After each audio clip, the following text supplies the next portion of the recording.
So guys, the other day somebody was asking me to do a care video for my axolotl because they've been finding a lot of conflicting info, and I did a lot of reading on a lot of different sources to find the information that I found about axolotls, and it's really, I think, what works best for you. But he's just finished eating, so I'm gonna talk about this while we watch Darwin cruise around his tank a little.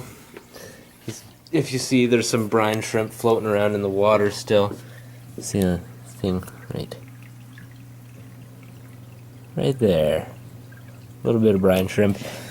But so that's what I feed them. That's one of the first questions. What you feed axolotls? I feed them frozen blocks of brine shrimp and bloodworms. I don't feed any dry foods. I don't think they have the nutrients that things that haven't been basically dried or flake food. It's not for axolotls. The best diet for them really is earthworms, if you can find a place where there's no pesticides or herbicides to if you got a compost bin where there's no pesticides and stuff like that going on, that's a good place. Or in your lawn there's been no spraying or anything like that. Those are good places to get earthworms, and they just love them.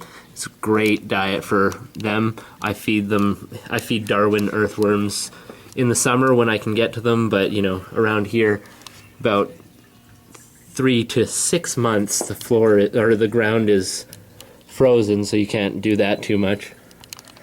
But when I feed them, I look at from above, and I kind of try and match his belly width to his head width. I think that's a good kind of indicator as to how full an axolotl is. But when it comes to temperatures, you want to keep them cool. Anything above 20 degrees Celsius is like dangerous. They'll get fungal infections, and then you'll have to try and give them salt baths, which I'm not really going to talk about because I found some conflicting info on whether you should do that at all or not. But if it's not cold enough, you definitely should find a colder spot to put them. Place it down low is probably good. Like on the floor is always a little bit cooler than up high on a shelf or something like that. And then once you do that, if that's not cool enough for them in the summer, if your house gets real hot or something, apparently some people even keep them in the refrigerator while the weather's too warm. Obviously you want to make sure they're going to be okay in there.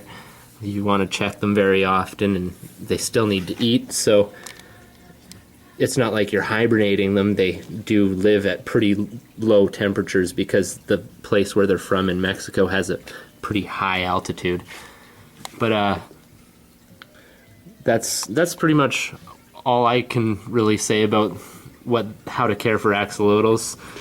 You want to have a little bit of filtration in your tank, not too much. I have this filter is good for a 10-gallon tank, and I'm doing it in a 55, and I do water changes, once or twice a month, and it's fine. It stays crystal clear in here. He's happy. And that's pretty much how to care for axolotls. Some of you might think I've missed something. If I have, put a comment in the comments, and I'll try and get back to you, tell you what I think, or maybe you just have some info that I got wrong. I'd love to hear about it. Have a good one, guys.